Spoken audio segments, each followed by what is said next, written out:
आप सभी का आपके मनपसंद कार्यक्रम किसान वाणी में। और जैसा कि आप जानते हैं आज 11 सितंबर है, दिन है गुरुवार का, और आज से किसान भाइयों के लिए हम सजीव फोन इन कार्यक्रम प्रारंभ कर रहे हैं किसान वाणी में। तो आज के सजीव फोन इन कार्यक्रम में हमारे साथ स्टूडियो में इस समय उपस्थित हो चुके हैं कृषि विज्ञान केंद्र बैतूल के कृषि वैज्ञानिक डॉक्टर आर.डी. बारपेटे जी। सर नमस्कार। नमस्कार सर। और किसान भाइयों, बारपेटे जी हैं आज के कार्यक्रम में हमारे साथ।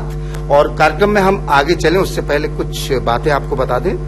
आप हमारे इस कार्यक्रम में हमें सीधे फोन लगा सकते हैं, और विषय हमने जो लिया है आज इस सजीव फोन इन कार्यक्रम में वो है सामयिक पौध संरक्षण में कीट व्याधियों की पहचान और प्रबंध, ये विषय है। और नंबर हम आपको बता देते हैं। हमारा नंबर है 07141231944 07141 231944। एक नंबर तो ये है।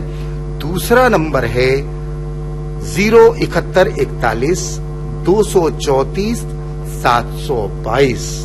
ये दो नंबर हैं जिस पर आप हमें कॉल कर सकते हैं, और हम ये जो कार्यक्रम आपके लिए लेकर आए, आपकी समस्याओं को लेकर, आपके जो कृषि संबंधी जिज्ञासाएं हैं उनका सीधे विशेषज्ञ के जरिए समाधान आप तक रेडियो सेट के माध्यम से, कार्यक्रम के माध्यम से पहुंचाते हैं। हमारे इस कार्यक्रम को आप न्यूज ऑन AIR ऐप पर भी सुन सकते हैं। इसमें लाइव रेडियो पे आप जाइए, उसमें बैतूल आप सर्च कीजिए और उसको प्ले कीजिए, तो हमारा ये कार्यक्रम आपको वहां पर भी उपलब्ध होता है डिजिटल प्लेटफॉर्म पर। चलिए बारपेटे जी नमस्कार, स्वागत है सबसे पहले तो आपका। आज बहुत दिनों बाद किसानों से सजीव फोन इन कार्यक्रम के माध्यम से एक बार पुनः हम चर्चा करेंगे। अभी हम हमारी बातचीत की जो शुरुआत है वो करेंगे कि अभी इन दिनों आप पूरे जिले में भ्रमण पर रहते हैं, अक्सर आपकी व्यस्तताएं वहां रहती है। कैसी फसलें, हम खासकर बात करें यदि सोयाबीन है, धान है, मक्का है, ये तीन प्रमुख फसलें हैं, और इसमें भी मक्का का रकबा जो है हर साल बढ़ता जा रहा है। तो सबसे पहले तो आप बताएंगे कि क्या कैसी है स्थिति फसलों की? वर्तमान स्थिति में मेरा ऐसा आकलन है कि हमारी मक्का की फसल सामान्य तौर पे बहुत अच्छी है, औसत से बेहतर है ऐसा मैं मानता हूँ मक्के की फसल। और धान की फसल भी हमारी बहुत अच्छी स्थिति में है। हाँ, आंशिक रूप से इनमें कुछ कुछ कीट व्याधियों का संक्रमण चालू हुआ है, पर मोटे तौर पे हम कहें ये दोनों फसलें हमारी बहुत अच्छी है जी। तीसरी हमारी फसल है सोयाबीन, जिसका एकरेज निश्चित रूप से घटा है, और इसकी स्थिति इन दो फसलों की तुलना में थोड़ी सी खराब है। कहीं कहीं पे पैचेस में, छोटे छोटे एरिया में फसल सोयाबीन की जरूर खराब हुई है जी जी, जिसमें मूल रूप से जड़ सड़न और तना सड़न, ये जो दो फफूंदजन्य रोग है, इनका प्रकोप कई जगह देखा जा रहा है।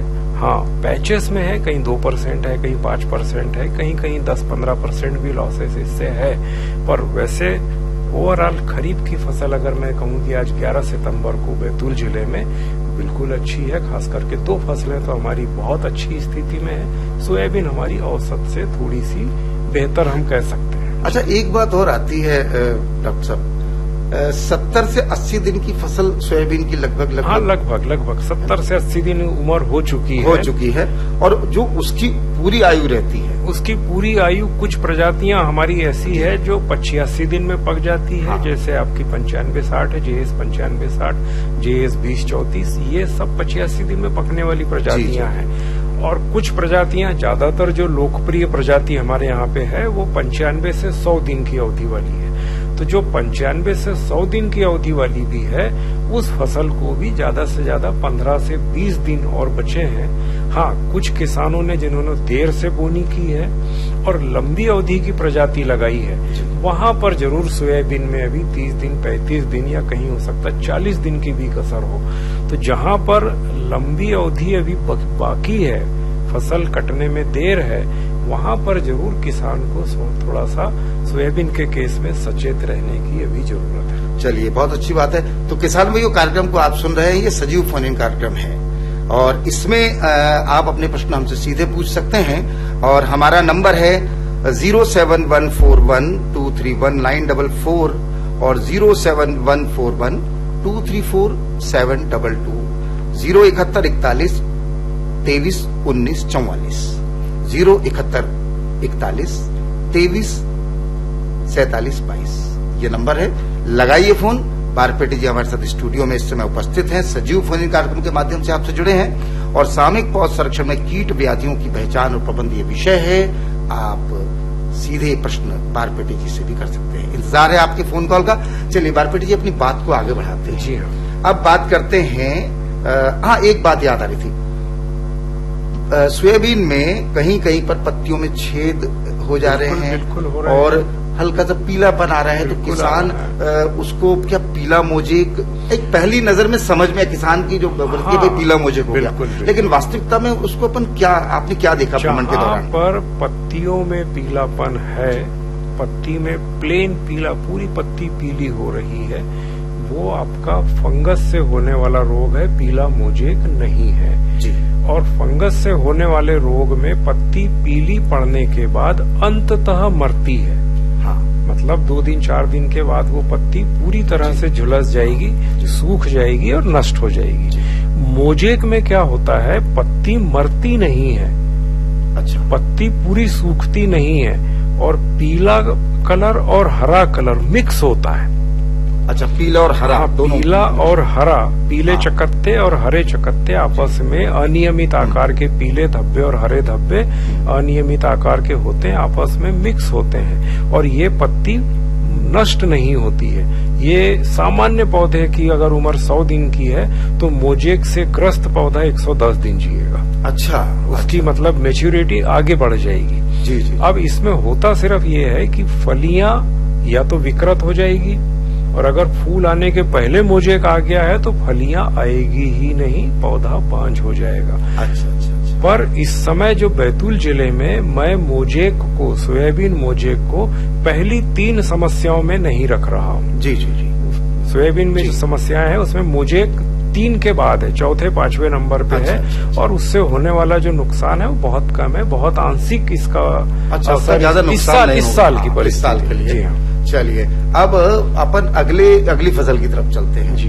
एक बड़े रकबे में मक्का की फसल हमारे किसान भाइयों को, तो यहाँ मक्का में इस समय किन शस्य क्रियाओं की आवश्यकता है? देखिए, मक्का बड़े पैमाने पे है और इसमें किसान बड़े पैमाने पे नत्रजन युक्त उर्वरक, जिसमें मुख्य रूप से यूरिया है, अच्छा, इसका प्रयोग कर रहा है लगातार।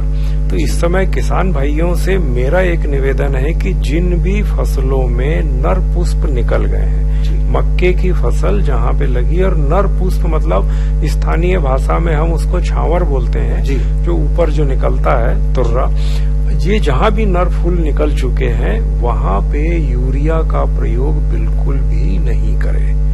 नर पुष्प निकल गया मतलब पोषक तत्वों का प्रबंधन या पोषक तत्वों का उपयोग आपको बंद करना है, जीरो करना है। यहाँ पे कुछ भ्रांतियां हैं कि साहब वो दाने मोटे होंगे, दाने ऐसे होंगे, तो ये बिल्कुल है, बिल्कुल नहीं करना है। नर पुष्प निकल गए, पोषक तत्व आप बंद कर दीजिए, पहली स्थिति। इसके बाद इसमें लगातार निगरानी करना है और इस समय मक्के में 2-3 तरह की बीमारियां देखने को मिली है जी। अगर मौसम अनुकूल रहा तो तेजी से वो बीमारियां बढ़ सकती है, अभी नहीं है, अभी आंशिक रूप से। अच्छा। तो इसमें जो बीमारियां हैं, इसमें एक तो ये आ रहा है कि जिन पत्तों के कक्ष से भुट्टा निकलता है वो पत्तियां सूख रही है और वो भुट्टे भी सूख रहे हैं जी। इस सूखी पत्ती पे और इन सूखे भुट्टों से साबूदाने के आकार की सफेद संरचनाएं, जो उस रोगजनक फंगस के बीजाणु है, स्पोर फ्रूट, अंग्रेजी में स्पोर फ्रूट कहते हैं, हिंदी में हम उसको बीजाणु और किसान की भाषा में हम कहें कि वो उसके फंगस के बीज है ना, वो आपको देखने को मिले। सर एक कॉलर हमारे साथ जुड़ने वाले हैं, देखिए कौन है। जी सर। हेलो, अपना नाम बताएं। जी नमस्कार सर। हाँ, अपना नाम बताइए, आप कौन है? मेरा नाम सुनील गीत है। सुनील गीत जी, कहाँ से बात करें सुनील जी? जी मैं अभी ग्राम पंचायत टेमोरनी आटने से बात कर रहा हूँ। अच्छा, आटने टेमोरनी से बात करें, अपना प्रश्न आप कर सकते हैं, बताइए। जी सर। अपना प्रश्न करें। हेलो जी, प्रश्न करिए। हाँ, प्रश्न कीजिए ना सुनील जी। सर, आवाज एकदम स्पष्ट नहीं सुन पा रहा हूँ मैं। प्रश्न करिए, प्रश्न। आपकी आवाज आ रही है, आप प्रश्न करें। जी, मैं जानना चाह रहा था सर, अभी सोयाबीन में थोड़ा सा पीलापन और भूनी मक्खी करके कुछ लग रहा है वो। नहीं, आप उसको भूमि मक्खी नहीं, तने की मक्खी बोलते हैं। और तने की मक्खी में उसके लिए क्या क्या उपाय है सर, ये जानना चाह रहा था। उपाय बिल्कुल बता रहे हैं आपको। पहले तो आपने पीलापन जो पूछा है, तो पीले जो पौधे हो रहे हैं उनको आप उखाड़ के देखिए। उसकी जड़ अगर बिल्कुल सुरक्षित है, जड़ में सड़न नहीं है, तने में सड़न नहीं है, और पत्तियों पे पीलापन और पीले रंग के धब्बे हैं, पूरी पत्ती पीली नहीं हो रही है, पीले रंग के धब्बे हैं अनियमित आकार के, तो ये फंगस से होने वाले पर्णचित्ती रोग है। और इनके लिए सामान्य कवकनाशी जो बाजार में उपलब्ध है, जिसमें कार्बनडेजिम के साथ मैंकोजेब का फार्मूलेशन है, बहुत कॉमन दवाई है ये। इसकी 2.5 ग्राम मात्रा प्रति लीटर लगेगी। इसके अतिरिक्त टेबुकोनाजोल के साथ सल्फर है, ये भी एक पाउडर है, ये भी 2.5 ग्राम प्रति लीटर की दर से अगर आप घोल के स्प्रे करते हैं तो ये आपका पीलापन ठीक होगा। ऐसा मैं नहीं कहूंगा, आगे नहीं बढ़ेगा जितना होगा। हाँ जी, हाँ जी, सुनील जी, हेलो। जी सर, जी सर। हाँ सर, आवाज स्पष्ट नहीं आ पा रही है। आप रेडियो के माध्यम से सुनिए सुनील जी, जो बहुत क्लियर मिलेगी आप भाई साहब को। और कोई सवाल है सुनील जी आपका? जी सर, वो क्या अभी क्या है, जैसे फलियां तो लग गई लेकिन भर नहीं पा रही है इसकी सोयाबीन की। बिल्कुल भरेगी, भरेगी जी, भरेगी। फिर ऐसा क्या छिड़काव करें? नहीं, देखिए, पोषक तत्वों का प्रबंधन सोयाबीन में अब बिल्कुल नहीं होगा, क्योंकि 70 दिन की फसल हो चुकी है हमारी। 70 दिन, 75 दिन, कहीं कहीं 80 दिन की फसल हो गई है। तो अब सिर्फ पौध संरक्षण होगा। और पौध संरक्षण में हम बात कर रहे थे कि पत्तों पे अगर धब्बे है तो आप फफूंदनाशक का प्रयोग करेंगे। और अगर आपकी प्रजाति जल्दी पकने वाली है, 85 दिन 90 दिन की पकने वाली फसल है, तो आपको उसमें पौध संरक्षण की जरूरत नहीं है। उसमें जो कुछ होना है वो हो चुका है। जी, एक और कॉलर है, चलिए। प्रायोजक हैं कृषि एवं किसान कल्याण मंत्रालय, भारत सरकार। हर जोखिम से निकल कर फसल आए, सुरक्षित हो जाए। फसल बीमा से हर किसान अब आत्मनिर्भर हो जाए। संकट के समय प्रधानमंत्री फसल बीमा योजना किसानों के लिए वरदान है। अब सूखा पड़े या बाढ़ आ जाए, कोई डर नहीं। अब ओले पड़े या कीट पतंगे फसल खा जाए, कोई फिक्र नहीं, क्योंकि हमने लिया है प्रधानमंत्री फसल बीमा। बुआई से फसल कटाई तक हर जोखिम का दावा, न्यूनतम प्रीमियम पर अधिकतम भुगतान का वादा। योजना से हर साल जुड़ रहे हैं 5 करोड़ से ज्यादा किसान। अब आपकी है बारी। नजदीकी कृषि कार्यालय, सहकारी समिति, बैंक शाखा, अधिकृत बीमा कंपनी या जन सेवा केंद्र में स्वेच्छा से करा सकते हैं पंजीकरण। फसल बीमा पोर्टल या फसल बीमा ऐप द्वारा भी कराया जा सकता है पंजीकरण। प्रधानमंत्री फसल बीमा योजना, आपकी फसलों का संपूर्ण सुरक्षा कवच। कृषि एवं किसान कल्याण मंत्रालय, भारत सरकार। तो किसान भाइयों, अंतराल के पहले आठनेर के टेमुरनी गांव से सुनील गीत जी हमारे साथ जुड़े थे। बारपेटे जी से उन्होंने अपनी कृषि संबंधी जिज्ञासाओं को लेकर प्रश्न किया और बारपेटे जी आपने समाधान भी दिया। अच्छा, अब हमारे श्रोताओं को मैं बता दूं कि आप इस समय जुड़े हुए हैं आकाशवाणी बैतूल के किसानवाणी कार्यक्रम के सजीव फोन इन कार्यक्रम में। तो इसमें आप सीधे हमसे जुड़ सकते हैं। एक कॉलर और है बारपेटे जी, आइए बात करते हैं उनसे। जी सर, मैं अमरलाल ताराम। हाँ जी, अमरलाल तारा जी, कहाँ से बात कर रहे हैं अमरलाल जी? सर, मैं डोली ढाना से बात कर रहा हूँ सर। डोली ढाना पाटर के पास है गांव से। हाँ बोलिए, प्रश्न कीजिए सीधे, बारपेटे जी आपको सुन रहे हैं। सर, धान में पत्ती धब्बा रोग लगा है, तो इसके रोकथाम के लिए कुछ देखिए, धान में पत्ती धब्बा, आप पहले इसको बहुत अच्छे से समझ जाइए।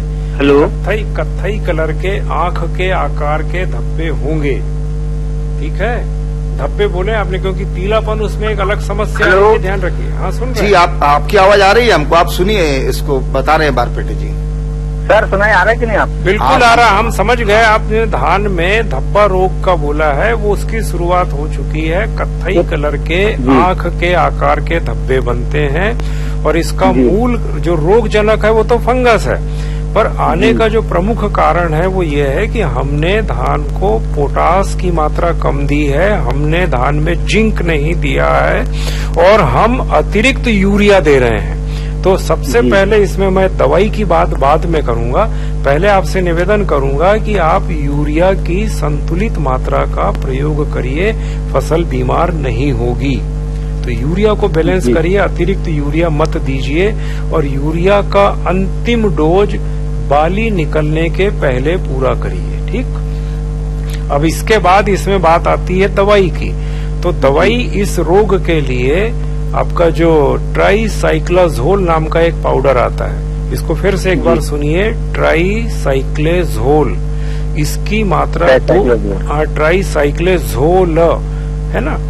अगर ये नहीं मिले तो हेक्साकोनाज़ोल एक पाउडर आता है, आप हेक्साकोनाज़ोल भी ले सकते हैं, ट्राईसाइक्लाज़ोल या हेक्साकोनाज़ोल, दो में से एक। ट्राईसाइक्लाज़ोल को हम प्राथमिकता देंगे, वो आप लें और 2.5 ग्राम प्रति लीटर की दर से घोल के उसका आप छिड़काव करें। ये बीमारी तुरंत रुक जाएगी, बहुत प्रभावी इलाज है ये, ठीक है। ठीक है सर। चलिए अमरलाल जी, आपने हमारे कार्यक्रम में फोन लगाया, इसके लिए आपका बहुत बहुत धन्यवाद। चलिए बढ़ते हैं आगे और बारपेटे जी एक और कॉलर हमसे जुड़ने के लिए तैयार हैं। हेलो। हेलो। हाँ जी, बात कीजिए बारपेटे जी से। और सबसे पहले अपना नाम बता दीजिए हमारे श्रोताओं की जानकारी के लिए। मेरा नाम शैलेश साहू है, तिरमहू गांव से बोल रहा हूँ मैं, आमला से। आमला के पास तिरमहू गांव, बिल्कुल। बताइए शैलेश जी, बारपेटे जी आपको सुन रहे हैं, बोलिए साहब। जी, तुवल के जो पेड़ है उसमें उगता रोग और जड़ सड़न क्यों होती है? बिल्कुल, तुवल में इस समय जो पौधे सूख रहे हैं वो उगटा रोग नहीं है। उगटा रोग तो आता है जब वो फली आती है, उस समय अभी 1 महीने 1.5 महीने बाद आएगा। अभी जो पौधे सूख रहे हैं वो ब्लाइट है, फाइटोप्थोरा नाम का एक फंगस है, उससे ये लगने वाला ब्लाइट या झुलसा रोग आप कह सकते हैं। और इसकी प्रमुख पहचान है तने के ऊपर काले बैंड आपको देखने को मिलेंगे। जो तना है वो काले बैंड, और कई बार तना टूट के मुड़ भी जाता है। और ये होता है अतिरिक्त नमी लगातार बनी रहे, जहाँ जलमग्नता हो या लगातार हवा में नमी का परसेंटेज 90 के ऊपर हो और तापमान भी हाई हो, जिसको अपनी बोलचाल की भाषा में उमस वाली गर्मी हम बोलते हैं, तब इस बीमारी का प्रकोप होता है। इस समय है, बिल्कुल सही है। और इसमें बिल्कुल कॉमन फंजीसाइड का प्रयोग करिए, स्पेसिफिक की हम बात नहीं करेंगे। कार्बनडेजिम के साथ मैंकोजेब का जो फार्मूलेशन है उसका आप प्रयोग करिए, ये बीमारी बिल्कुल रुक जाएगी तुरंत। सर्तिया इलाज है, कार्बनडेजिम प्लस मैंकोजेब जो पाउडर है 2 ग्राम 2.5 ग्राम प्रति लीटर घोल के और स्प्रे करिए। पानी मत भरने दीजिए, अगर कहीं पानी है उसका जल निकासी कर दीजिए। 2 काम करिए, अरहर की फसल में ये समस्या खत्म हो जाएगी। अब आपने जो उकटा रोग की बात करी थी, उकटा रोग फूल के बाद आएगा। फूल आने के बाद जब फली लगेगी, दाने भरेंगे, उसमें खड़ा पेड़ सूख जाता है, कोई लक्षण नहीं दिखाता है, वो भी फंगस से होने वाला रोग है। उसके प्रबंधन के लिए हम प्रतिरोधक प्रजातियों का चयन करें, वो श्रेष्ठ है। प्रतिरोधक प्रजाति में टीजेटी 501, टीजेटी 502, आपकी राजेश्वरी नाम से है, बीडीएन 716 है। ये प्रजातियां रेजिस्टेंट वैरायटी है, इनको लगाइए। बीजोपचार करिए, बीजोपचार के अलावा भूमि उपचार ट्राइकोडर्मा कल्चर से करिए, ये बीमारी बिल्कुल नहीं आएगी। चलिए शैलेश साहू जी, ग्राम तिरमऊ से आपने अपनी समस्या का समाधान बारपेटे जी के माध्यम से प्राप्त किया है। और आकाशवाणी बैतूल से इस समय आप सुन रहे हैं कार्यक्रम किसान वाणी पर सजीव फोन इन कार्यक्रम, और इसमें किसान भाई सीधे हमसे जुड़ सकते हैं। हमारे फोन नंबर है, हम आपको बता देते हैं, 071 41 23 19 44, 071 41 234 722, ये 2 नंबर हैं। इस पर किसी पर भी आप अभी तुरंत कॉल करके कृषि वैज्ञानिक डॉक्टर आर.डी. बारपेटे से अपनी कृषि संबंधी समस्याओं की जो भी जिज्ञासाएं हैं उसका समाधान आप यहाँ पर प्राप्त कर सकते हैं। बारपेटे जी, धान का जिक्र आया था अभी एक कॉलर की बातचीत में, तो धान का रकबा भी लगातार हमारे बैतूल जिले में बढ़ता जा रहा है, बढ़ा है ना? तो आपको क्या कौन कौन सी वैरायटी हमारे यहाँ बोते हैं, उस पर क्या लगता है, कैसा भविष्य है? देखिए, धान दो तरह से हम कर रहे हैं। एक तो फाइन राइस के लिए जो हम कर रहे हैं, जिसमें बहुत सुगंधित चावल जो बहुत अच्छी क्वालिटी का होता है, उसमें पूसा बासमती सीरीज है बहुत लंबी। अच्छा। उसका हम प्रयोग कर रहे हैं और ये कीट व्याधि के लिए बड़ी संवेदनशील प्रजाति है। अच्छा। इसके अलावा हमको सिर्फ मोटा चावल पैदा करना है, कोर्स राइस जिसको हम कहते हैं, तो उसमें IR 36 है, दंतेश्वरी है, ये प्रजातियां हैं जो बहुत अच्छा उत्पादन देती है और ज्यादा रफ टफ है। इनमें कीड़े और बीमारियों का प्रकोप कम होता है। अच्छा। पर मैं धान उत्पादक किसानों से और मक्का उत्पादक किसानों से एक चीज कहूंगा कि अगर आप पोषक तत्वों का सही उपयोग करना सीख जाएं तो इन दोनों फसलों में कीट व्याधि बड़े पैमाने पे नियंत्रित हो जाएंगे। अच्छा। आप नाइट्रोजन, फास्फोरस, पोटास और जिंक, ये 4 तत्वों का संतुलन के साथ उपयोग करिए तो मक्के में और धान में जो कीट व्याधि आ रहे हैं ये 99% नहीं आएंगे, ऐसा मेरा अनुभव कहता है। और अभी हो ये रहा है कि हम यूरिया का थोड़ा सा ज्यादा उपयोग कर रहे हैं और बाकी तत्वों को हम थोड़ा उतना महत्व नहीं दे रहे हैं, जिसकी वजह से ये फसलें हमारी बीमार हो रही है। अब धान में इस समय बाली निकल रही है और बाली निकलने के बाद दाने भरने के पहले जहां दाना भरना चाहिए वहां से पीले रंग का पाउडर निकलता है। ये एक बड़ी कॉमन समस्या है जो अभी किसान नहीं पूछ रहे हैं, पर ये आने वाली है। अच्छा। इसको हम बोलते हैं फॉल्स स्मट, अंग्रेजी में फॉल्स स्मट, और हिंदी में हम इसका जो नाम है आभासी कंडवा। मतलब ये कंडवा नहीं है, छद्म कंडवा। छद्म कंडवा है। और ये बैतूल जिले में एक प्रमुख समस्या के रूप में पिछले 4-5 सालों में मैंने देखा है और इसका भी मूल कारण है अतिरिक्त मात्रा यूरिया की। तो आप यूरिया के ऊपर कृपया करके थोड़ा सा संयम रखें, नियंत्रण रखें, उसकी मात्रा को आप संतुलित रखें। और फूल वाली अवस्था में एक कॉपर ऑक्सीक्लोराइड नाम का ताम्रयुक्त कवकनाशी है, अगर आप इसका प्रयोग कर लेते हैं फ्लावरिंग स्टेज पे तो ये जो छद्म कंडवा है ये बिल्कुल नहीं आएगा, नियंत्रित हो जाएगा। अच्छा। एक बार ये आ गया तब फिर इसका नियंत्रण कटे। जी। ठीक है, तो धान के ऊपर आपने बात बताई है जो है, और धीरे धीरे कॉलर हमसे जुड़ते जा रहे हैं सजीव फोन कार्यक्रम में। तो हम हमारी बातचीत को भी लगातार कंटिन्यू रख रहे हैं और बीच बीच में कॉलर से भी हमारे जो आ रहे हैं उनसे लेते। चलिए, कॉल है। हेलो, लगता है फोन कट गया है। चलिए हमारी बात को आगे बढ़ाते हैं। उससे पहले एक बार पुनः हम बता दें हमारे श्रोताओं को कि आप सुन रहे हैं किसान वाणी का सजीव फोन इन कार्यक्रम। इसमें हमारे साथ हैं कृषि वैज्ञानिक डॉक्टर R.D. बारपेटे। आप सीधे इनसे अपने कृषि संबंधी प्रश्न कर सकते हैं। विषय है सामयिक पौध संरक्षण में कीट व्याधियों की पहचान और प्रबंध। नंबर बता देते हैं 07141231944, 07141234722, यानी 07141 231 944 और 07141 234 722। व्हाट्सएप पर भी कुछ सवाल हमारे पास आए हैं। एक तो वही है कि धान में सफेद धारियां जो देखने में आ रही है, कुछ किसानों ने बिल्कुल। हाँ। अगर देखिए इसमें सफेद धारी आ रही है। हाँ। किनारे से, पत्ती के किनारे से अंदर की ओर जी, और सफेद धारी आने के बाद पत्तियां सूख रही है। अगर सूखना जरूरी है, अगर सूख रही है तो ये जीवाणु जनित झुलसा रोग है, बैक्टीरियल ब्लाइट है। अच्छा। और ये एक गंभीर लक्षण है। अगर ये है तो इसमें मेरा निवेदन तो है कि थोड़ा सा इसका आप सैंपल दिखा दें। अच्छा, तो ज्यादा बेहतर होगा। कृषि विज्ञान केंद्र में आके सैंपल दिखाएं तो ज्यादा बेहतर तरीके से उस पर बता पाएंगे। हाँ। ठीक है, तो एक कॉलर का हम बात करते हैं। हेलो। हाँ जी, नमस्कार। कार्यक्रम है किसान वाणी। अपना नाम बताइए और गांव का नाम बताइए। जी सर, मेरा नाम राजू ठाकुर है, मैं शाजापुर जिले से बात कर रहा हूँ। राजू ठाकुर जी शाजापुर जिले से बात कर रहे हैं। Shajapur sir, Indore, MP। हाँ, MP से। बिल्कुल। आपने मोबाइल ऐप के माध्यम से कार्यक्रम को सुना होगा। चलिए बात कीजिए। क्या पूछना चाहते हैं बारपेटे जी से? हमारे जो कृषि वैज्ञानिक अतिथि आज हैं हमारे, उनसे बात करेंगे आप। सर, मैं ये पूछना चाह रहा था सर, जैसे मेरी जो सोयाबीन है सर, सोयाबीन में ऐसी हो रही है वो जैसे कि पक जाती है सोयाबीन और जो सूखने लग जाती है। बिल्कुल, अगर ये पैचेस में है तो जड़ सड़न है। पैच तो में ऐसी हो रही है सर, और उसमें जैसे फूल आते हैं, फूल के बाद जैसी फली आती है, फली भी आ गई है, लेकिन सोयाबीन पड़ नहीं रही है उससे आगे। नहीं तो फल वही रह गई है, नहीं, और सूखने लग गई है। फली आने के बाद फसल बढ़ती नहीं है भाई साहब।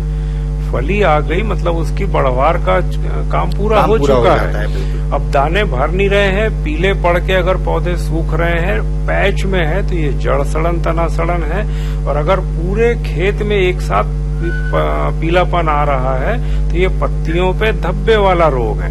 जड़ सड़न की पहचान ये है, पौधों को आप उखाड़ेंगे तो बड़े आसानी से उखड़ जाएगा। उसको जड़ को आप साफ पानी से धो के देखिए, आपको जड़ का कलर चेंज मिलेगा, सड़ी हुई जड़ अलग दिखेगी। अब अगर जड़ सड़न है तो 70 दिन 75 दिन की अवस्था में जड़ सड़न के ऊपर प्रभावी नियंत्रण संभव नहीं है, क्योंकि 10 से 15 दिन की फसल की उम्र बची है। तो इस समय जड़ सड़न का उपाय संभव नहीं है। पर अगर हम वैसे बात करें तो बीजोपचार करें, भूमि उपचार करें, और कम से कम एक बार इंटर कल्चर ऑपरेशन, जिसको हम कोल पे चलाना या डोरे चलाना बोलते हैं, वो अगर हम करेंगे तो ये जड़ सड़न तना सड़न का प्रकोप नहीं होगा। और उसके बाद भी 50-55 दिन तक के हम इसके ऊपर अगर रासायनिक दवाइयों का छिड़काव करते हैं तो वो आंशिक रूप से कारगर है। पायरोक्लोस्ट्रोबिन नाम का जो फंजीसाइड है, अगर आप उसको 50-55 दिन में इसका उपयोग करते हैं, एक थायोफेनेट मिथाइल भी है, ये सब 2-2 ग्राम पर लीटर का डोज है। आप 50 दिन 55 दिन पे उपयोग करेंगे तो लाभ होगा इससे। राजू ठाकुर जी, आपको समाधान मिल गया है। चलिए अगले कॉलर को लेते हैं।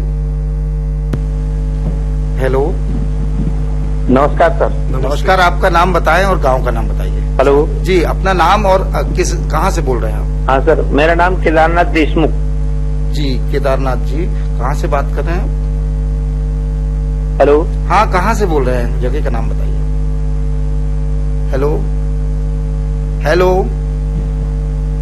हेलो। हाँ, आ रही है आपकी आवाज, आ रही है, बोलिए। हाँ जी। आप कहाँ से बात कर रहे हैं? अपने शहर का है, गांव का नाम बताइए थोड़ा सा। कवरेज नहीं मिल रहा है। कवरेज मिल रहा है, आपकी आवाज आ रही है, आप बोलिए। फोन शायद। चलिए आगे बढ़ाते हैं, इसी धान की बात कर रहे थे जी। धान में सफेद धारियां बनी, अगर सफेद धारियां हैं तो उसमें हम आशंका व्यक्त कर रहे हैं कि वो जीवाणु जनित झुलसा रोग है, बैक्टीरियल ब्लाइट है, और ये निश्चित रूप से गंभीर विषय है। और इसमें मैं चाहूंगा कि पहले पक्की पहचान आप करा लें, और उसके बाद अगर ये बैक्टीरियल ब्लाइट है, झुलसा रोग है, तो इसका बड़ा स्पेसिफिक इलाज है। बहुत इसका मतलब सामान्य उपचार से हटके है। इसमें हम एंटीबायोटिक एग्रीमाइसिन या स्ट्रेप्टोसाइक्लिन 0.5 ग्राम पर लीटर, इसको बहुत ध्यान से सुनने की जरूरत है, 0.5 ग्राम पर लीटर स्ट्रेप्टोसाइक्लिन या एग्रीमाइसिन का हम प्रयोग करेंगे, ये बीमारी बिल्कुल रुक जाएगी। जी बारपेटी जी, एक हमारे साथ श्रोता है जी। हेलो जी जी, भाई नमस्कार। नमस्कार जी, नमस्कार। आपका नाम बताइए। मैं सुरेंद्र वरखड़े डोली ढाना से। सुरेंद्र वरखड़े जी, डोली ढाना से, पूछिए अपना प्रश्न। ये अभी सरसों बो सकते कि नहीं? नहीं, अभी नहीं। और कितने दिन? देखिए, सरसों में एक प्रजाति आती है, तोरिया बोलते हैं उसको। तोरिया फसल का नाम है, वो सरसों की ही प्रजाति है। आप उसको देख के कहेंगे कि साहब ये तो सरसों ही है, पर तेल वाली फसल है। और उसको हम सितंबर के आखिरी में बो सकते हैं, 20 सितंबर 25 सितंबर के आसपास। आप तोरिया एक्चुअल में एक ये सैंडविच क्रॉप कहलाती है, रबी और खरीफ के बीच की। तो आप तोरिया को बो सकते हैं अगर अभी आपको बोना है तो। 2 किलो प्रति एकड़ की दर से इसका बीज लगता है, बहुत अच्छी फसल है। अगर हम सरसों बोना चाहते हैं, मस्टर्ड जिसको हम कहते हैं, तो ये आपकी सितंबर में नहीं बोई जाएगी, ये आपकी अक्टूबर 10 अक्टूबर 12-15 अक्टूबर के आसपास आप बोएंगे। अगर अभी हम बो देंगे तो उसमें जो कॉलर रॉट एक बीमारी आती है, फंगस से होने वाली है, वो आएगी और आपको ज्यादा नुकसान होगा। तो अगर आप सरसों बोना चाह रहे हैं तो अक्टूबर का आप इंतजार करें, पहले पखवाड़े में आप बो सकते हैं। और अभी खेत खाली है, अभी बोना है, तो मेरी सलाह है तोरिया की आप बोनी करें। जवाहर तोरिया 1, जवाहर तोरिया 2, ये वैरायटी है उसकी, JT1 JT2। और ये फसल अभी बोने के लिए तोरिया जवाहर तोरिया 1, जवाहर तोरिया 2, ये वैरायटी है। बैतूल में इनकी उपलब्धता थोड़ी सी कठिन होगी, इसका जो अभी बीज मिल जाएगा कि नहीं? बैतूल में नहीं, बीज मिल जाएगा, पर बैतूल में मिले इसकी संभावना मुझे कम है। अगर आप बोना चाहते हैं तो इसका जो मूल केंद्र है जहाँ ये उपलब्ध होता है वो है मुरैना में। हाँ, मुरैना, भिंड मुरैना में, वहाँ से इसके बीज की उत्पत्ति और वहीं इसका पूरा प्रोग्राम है, प्रोडक्शन प्रोग्राम। चलिए सुरेंद्र वरकड़े जी, बहुत बहुत धन्यवाद। आपको अपना जो प्रश्न था उसका उत्तर मिल गया है। अगले कॉलर को हम लेते हैं। Hello hello hello hello hello hello. चलिए वापस अपनी बात पर आते हैं। हाँ, बोलिए, आपकी आवाज आ रही है, बोलिए बोलिए। हाँ जी, हाँ, हेलो, मैं अपना नाम बताइए। ग्राम खापा खतेड़ा से केदारनाथ देशमुख बोल रहा था। अच्छा, खापा खतेड़ा से, जी बताएं। जी बोलिए। सर, ये मक्के में जो है नीचे से पत्ते जो सूख रहे, पत्ते सूख करके वो भुट्टे तक पहुंच गए हैं। बिल्कुल सही कह रहे हैं आप। उसके लिए क्या करना होगा? वो नुकसानदायक बिल्कुल नुकसानदायक है, काफी परसेंट में बढ़ रहा है। ये फंगस से होने वाला रोग है, सीथ ब्लाइट और हेलमिंथोस्पोरियम ब्लाइट। आप सुन लीजिए, मेरी आवाज आ रही है, आवाज आ रही है, आप सुन सकते हैं, रेडियो पे आपको बिल्कुल मिलेगा, आप वैसे भी सुन सकते हैं। सुनिए। तो सर, वो भुट्टे जो है भुट्टे तक पहुंच गया, भुट्टे खराब होने लगे, बिल्कुल खराब होने लगे हैं। मैं समझ गया, आप सुनिए, बहुत कुछ परसेंट हो गए। आप सुनिए, पहली बात तो ये यूरिया ज्यादा डालने से ये बीमारी आ रही है। सर, आपकी आवाज नहीं आ रही मेरे तक। पहली चीज ये है कि ये हम जो यूरिया अतिरिक्त डाल रहे हैं उसके कारण ये बीमारी आती है, तो वो बात तो हो गई। अब इस समय आपको जो रोगग्रस्त पौधे हैं इनको निकाल के खेत से बाहर कर दीजिए, अगर करने की स्थिति है तो। और जिनेब प्लस हेक्साकोनेजोल, ये नाम फिर से सुनिए, जिनेब प्लस हेक्साकोनेजोल, ये फंजीसाइड है, पाउडर के रूप में है, और 2.5 ग्राम प्रति लीटर की दर से घोल के स्प्रे करिए। ये बीमारी बिल्कुल तुरंत रुक जाएगी अगर इस फंजीसाइड का आप प्रयोग करते हैं तो। बिल्कुल बिल्कुल। चलिए अगले कॉलर से जुड़ते हैं। Hello hello hello. हाँ जी, अपना नाम बताइए। नाम बताइए, प्रश्न करिए। नाम बताइए ना, आप जुड़े हुए हैं कार्यक्रम से। नाम जगदीश परियार है, भगुड़ाना बैतूलगंज से बोल रहा हूँ। अच्छा। ये बाजपुर में खेत है सर, 4 एकड़ में मक्का बोई है। जी बोलिए। हेलो। प्रश्न कीजिए आपका। सर, आवाज नहीं आ रही है। अरे आपकी आवाज आ रही है, आप प्रश्न करिए। हाँ भाई सर, प्रश्न सर वो हमारे यहाँ मक्के में 10-15 पेड़ के भुट्टे सूख रहे हैं अपने मन से। बिल्कुल, अभी बताइए, अगर आप सुन रहे हैं तो जो भुट्टे सूख रहे हैं उसमें फंगस है, फफूंद लगे वाले भुट्टे सूख रहे हैं। 25 जून की बुआई है सर। बिल्कुल बिल्कुल, लगे वाले भुट्टे सूख रहे हैं। उसमें क्या भरा जाएंगे या नहीं? जो भुट्टे बड़े बड़े हाइट के हो गए, जो भुट्टे संक्रमित हो गए हैं वो जितना भर गया उतना भर गया, आगे उनका विकास नहीं होगा, दाना पतला हो जाएगा और ये बीमारी आगे बढ़ेगी। तो कृपा करके इन रोगग्रस्त पौधों को निकाल के बाहर कर दीजिए ताकि संक्रमण का फैलाव नहीं हो। और दूसरे नंबर पे जो फफूंदनाशक अभी हमने बताया इसके पहले किसान को, जिनेब के साथ हेक्साकोनेजोल, इस फंजीसाइड का आप स्प्रे करिए, ये बिल्कुल रुक जाएगी ये बीमारी। रोगग्रस्त पौधों को बाहर कर दीजिए और एक फंजीसाइड का स्प्रे करिए। ये 2 आपको करना ही पड़ेगा, अदरवाइज ये बीमारी आने वाले समय में और बढ़ेगी। और मक्के की फसल को अभी पकने में, कटने में कम से कम 1.5 महीने का समय है। 115-120 दिन के हाइब्रिड हमारे पास सब लगे हैं, तो अभी काफी कुछ इसमें नुकसान हो सकता है अगर इसकी अनदेखी। ठीक है सर, ठीक है। चलिए, आपको जगदीश परिहार जी बगुडाना बैतूल जी लोकल से बात कर रहे थे, इनका समाधान भी आपको मिल गया। बारपेटी जी, अब कार्यक्रम के अंतिम चरण में है, हमारा समय अब धीरे धीरे नजदीक आ रहा है। एक बार पुनः बता दें हमारे श्रोताओं को, 07141231944 ये नंबर है हमारा, और 07141234722 ये नंबर है। 2 नंबर है, इसमें से किसी पे भी आप कॉल कीजिए और सीधे जुड़ सकते हैं। सजीव फोन इन कार्यक्रम जो किसानवाणी में इस समय आप सुन रहे हैं, हमारे साथ विशेषज्ञ के रूप में है कृषि वैज्ञानिक डॉक्टर R.D. बारपेटे। सर, धान पर बात हो गई, मक्का पर बात हो गई, सोयाबीन पर बात हो गई, मौसम को थोड़ी सी हम टच करेंगे यहाँ पर। मौसम इस बार मौसम कैसा रहा? कैसा अनुकूल रहा या प्रतिकूल रहा? क्या आप मानते हैं? मौसम तो ओवरऑल अनुकूल ही रहा है, ऐसा मैं मानूंगा। हाँ, क्योंकि देखिए खरीफ का मौसम है तो बिल्कुल 100% तो अनुकूल कभी भी संभव नहीं है, प्रकृति है वो। हाँ। पर फिर भी मोटे तौर पे अगर हम पिछले 10-15 सालों को ध्यान में रखें तो कम से कम बैतूल जिले का जो मौसम रहा है वो फसल के अनुकूल रहा है। अच्छा। तो इसका मतलब इस बार उत्पादन अच्छा होगा? मैं ऐसा मानता हूं कि बिल्कुल रिकॉर्ड उत्पादन आएगा। कम से कम मक्के का उत्पादन बहुत रिकॉर्ड आएगा और धान का उत्पादन भी बहुत अच्छा आएगा। सोयाबीन का चूंकि एकरेज कम हुआ है तो टोटल उत्पादन जरूर घटेगा, पर उत्पादकता सोयाबीन की भी नहीं घटेगी। जी। एक कॉलर है सर, अपन कॉल लेते हैं। अच्छा चलिए, किसी कारण से उनसे संपर्क नहीं हो पा रहा है। तो उत्पादकता घटेगी सोयाबीन की। सोयाबीन की उत्पादकता नहीं, उत्पादन घटेगा। उत्पादन उसका घटेगा, एरिया कम हुआ है तो सोयाबीन का उत्पादन निश्चित रूप से कम जाएगा, उत्पादकता कम नहीं होगी। हाँ। और मक्के की उत्पादकता भी बढ़ेगी और उत्पादन भी बढ़ेगा, क्योंकि जिले में बहुत शानदार फसल मक्के की इस समय है। और धान की फसल भी बहुत अच्छी है। बहुत बढ़िया है, बहुत अच्छा है। तो हम भी यही उम्मीद करते हैं कि किसान भाइयों का जो फसल उत्पादन है अच्छे से अच्छा हो, बिल्कुल किसानों को खूब अच्छा उत्पादन मिले और उनकी खेती में वो खूब अच्छा लाभ कमाएं। और यही प्रयास रहता है। हम मतलब रेडियो के माध्यम से जो जागरूकता किसानों तक हम लेकर जाते हैं, और उसी का एक उदाहरण है कि आज हम यहाँ एक छोटा सा निवेदन, कृषि विज्ञान केंद्र में सोयाबीन की जो प्रमुख जातियां हैं, इनके ऊपर हमने एक प्रदर्शन प्लाट लगा रखा है। तो मैं ये किसान भाइयों से निवेदन करूंगा कि उस प्रदर्शन प्लाट को जरूर देखें। 10-12 वैरायटी जो लीडिंग वैरायटी है मध्य प्रदेश की, उनका वहाँ प्रदर्शन है। तो उनको देखकर उनमें बड़ा अंतर आपको देखने को मिलेगा। बहुत सारी प्रजातियां हैं जो बहुत अच्छा परफॉर्म कर रही है। तो किसान भाइयों को चाहिए कि वहाँ पे वो आके उसका लाभ लें, वो जरूर देखें। जी ठीक है, एक कॉलर है। हेलो सर, खुशबू 01।